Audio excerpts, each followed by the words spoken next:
अस्सलाम वालेकुम। मेरा नाम अरसलान जमील है और आज का मेरा टॉपिक है associative social interaction. Associative social interaction क्या होता है?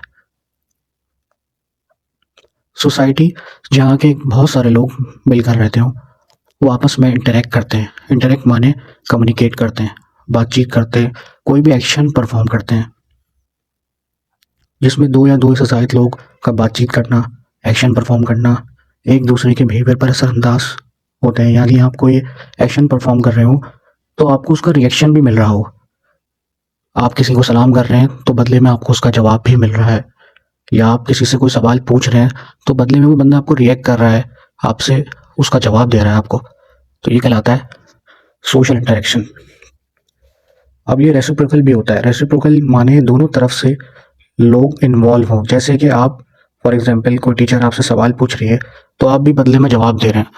अगर आप जवाब नहीं दे रहे तो ये सोशल इंटरेक्शन नहीं कहलाएगा। दो बंदों का इन्वॉल्व होना ज़रूरी है सोशल इंटरेक्शन के लिए। ये कहलाता है एसोसिएटिव सोशल इंटरेक्शन। अब ये वर्बल भी होता है और नॉन वर्बल भी होता है।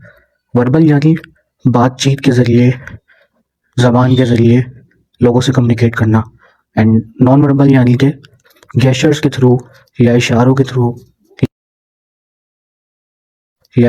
थ्रू या बॉडी लैंग्वेज के थ्रू दूसरों से बातचीत करना।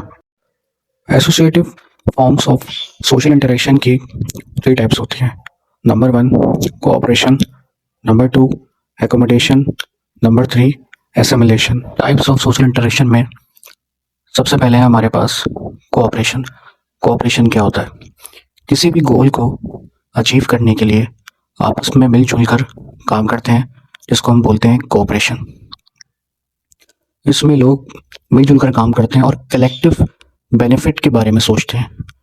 पर्सनल बेनिफिट नहीं होता, बल्कि सारे सोचते हैं कि सबको फ़ायदा हो। जैसे कि फॉर एग्जांपल आप एक यूनिवर्सिटी में पढ़ते हैं, अब आपके टीचर ने आपको असाइनमेंट दिया प्रेजेंटेशन बनाने के लिए, तो इसमें ग्रुप के सभी लोग का कुछ ना कुछ किरदार रहेगा। एक बंदा कहेगा कि मैं स्लाइड्स बना लूँगा, एक कहेगा कि मैं वीडियो बना लूँगा, एक मटेरियल्स कलेक्ट करेगा, ठीक है, एक वीडियो को फाइनलाइज करेगा।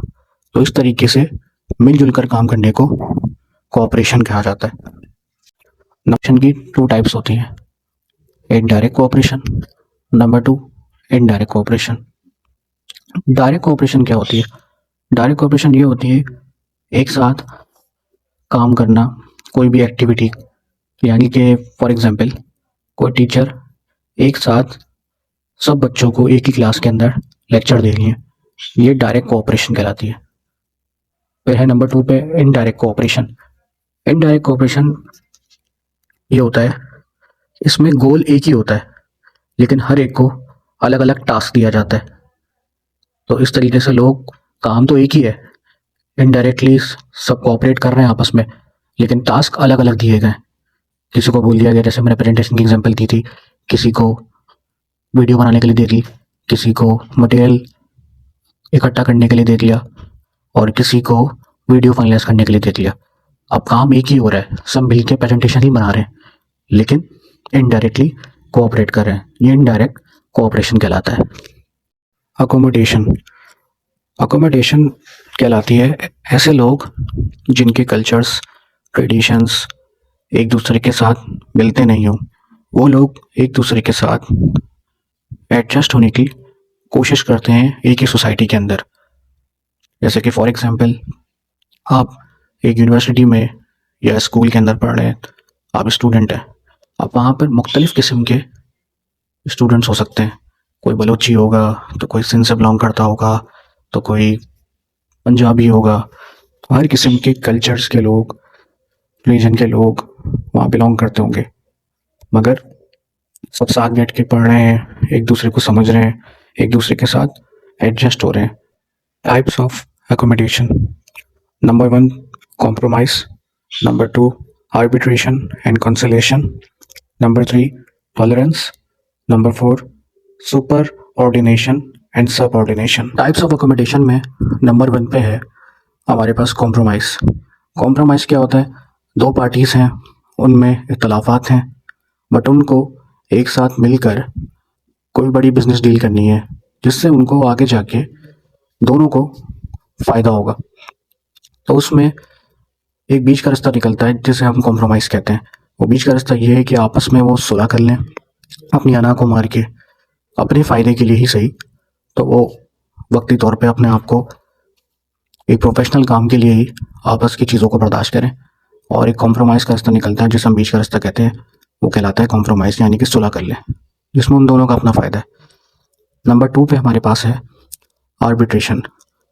आर्बिट्रेशन ये होता है, फ़र्ज़ करें फॉर एग्ज़ाम्पल 2 लोगों में झगड़ा हो जाता है, तो उस झगड़े को ख़त्म करने के लिए एक तीसरा शख्स आ जाता है बीच में, जो कि इम्पार्शियल होता है। उसका उन दोनों से कोई ताल्लुक़ नहीं होता, वो दोनों का फ़ेवर नहीं करता, वो एक न्यूट्रल बंदा होता है।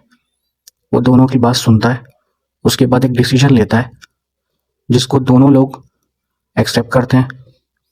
अब ऐसे शख्स को जो कॉन्फ्लिक्ट को यानी तनाज़ुर को रिज़ॉल्व करने आया है, दोनों के बीच में झगड़ा ख़त्म करने के लिए आया है, उसका इम्पार्शियल होना बहुत ज़रूरी है। अगर वो तासुब पसंद होगा तो दोनों में से कोई भी उसकी बात नहीं सुनेगा, क्योंकि वो एक बाइस शख्स है।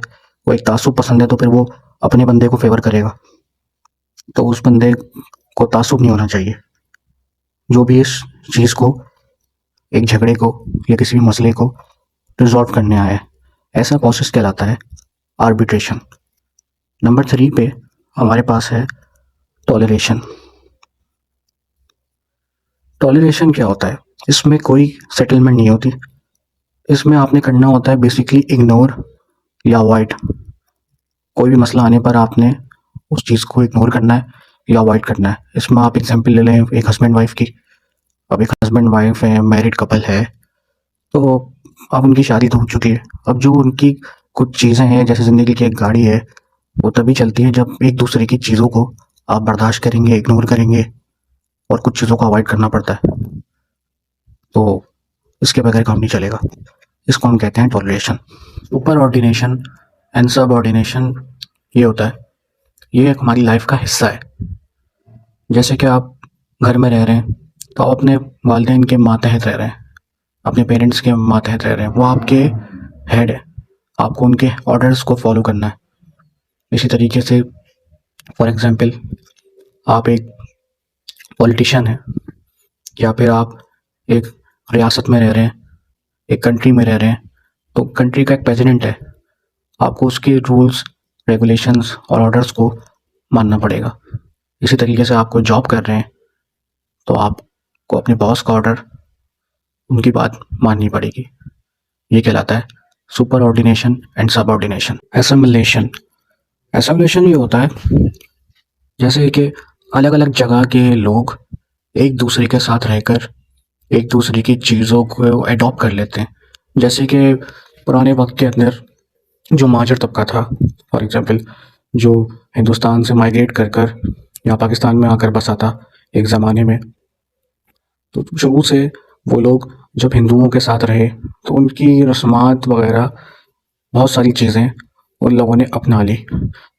जिसमें पहली एग्जांपल आप ले लें कि जैसे कि यहाँ पे किसी की शादी होती है तो हमारे जो कल्चर है, हमारा जो मज़हब है, उसके हिसाब से मुस्लिम्स के यहाँ निकाह किया जाता है और वलीमा किया जाता है। लेकिन चूँकि हम पुराने लोग हमारे हिंदुस्तान से माइग्रेट कर कर आए, तो पुरानी रस्म व रिवाज हमने उनकी वहाँ की अडॉप्ट कर ली।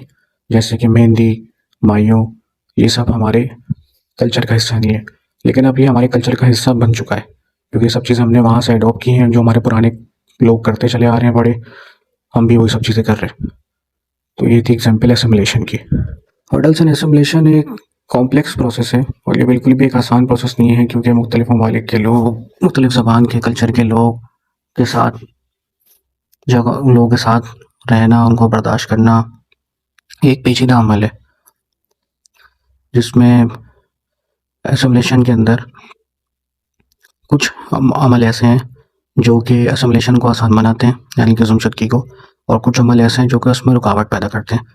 According to Gillin and Gillin के मुताबिक उन अमल में ये शामिल हैं, जैसे कि नंबर 1 पे टॉलरेंस यानी कि बर्दाश्त, और इक्वल इकनॉमिक अपॉर्चुनिटी यानी कि बराबर के मवाशी मौके। इसी तरीके से जो एसिमिलेशन के ख़िलाफ़ अवामिल में शामिल हैं ज़िंदगी के मुनफरिद हालात, यानी कि आइसोलेटेड कंडीशन ऑफ लाइफ, उसके अलावा एक्सेसिव साइकोलॉजिकल प्रेशर यानी कि ज़्यादा नफ्सियाती दबाव। मैक्लीवर के मुताबिक सकाफ़ती फ़र्क ख़ास तौर पर ज़बान और मज़हब के आमतौर पर सकाफ़त के अहम जुज़ू होते हैं। वो महाजिन जिनका मज़हब वो लोग जिनका मज़हब जो और ज़बान वही हो जो मुल्क की आवाम की होती है अपने वतन में आसानी से गुजारा कर सकते हैं। मसलन कि अमेरिका के अंदर उन्होंने एग्जांपल दी है कि अमेरिका के अंदर अंग्रेज़ी बोलने वाले लोग जल्दी और आसानी से एसिमिलेट हो जाते हैं, जबकि वो लोग जो अंग्रेज़ी नहीं बोल सकते इनको वहाँ गुजारा करने में बहुत दुश्वारी यानी मिल-जुल कर रहने में बहुत दुश्वारी पेश आती है। उनके रस्मात और अकायद और दूसरी सकाफ़ती खुसूसियात जो कि एसिमिलेशन के अंदर बहुत ज़्यादा रुकावट बन सकती है, यानी कि तासुब, बहुत ज़्यादा बाइसनेस होती है, काले गोरे का फ़र्क होता है। तो ये सब चीज़ें जो हैं आपकी एसिमिलेशन के अंदर यानी कि गुमशुदगी में रुकावट का बायस बनती हैं। ये कहलाती है हर्डल्स इन एसिमिलेशन।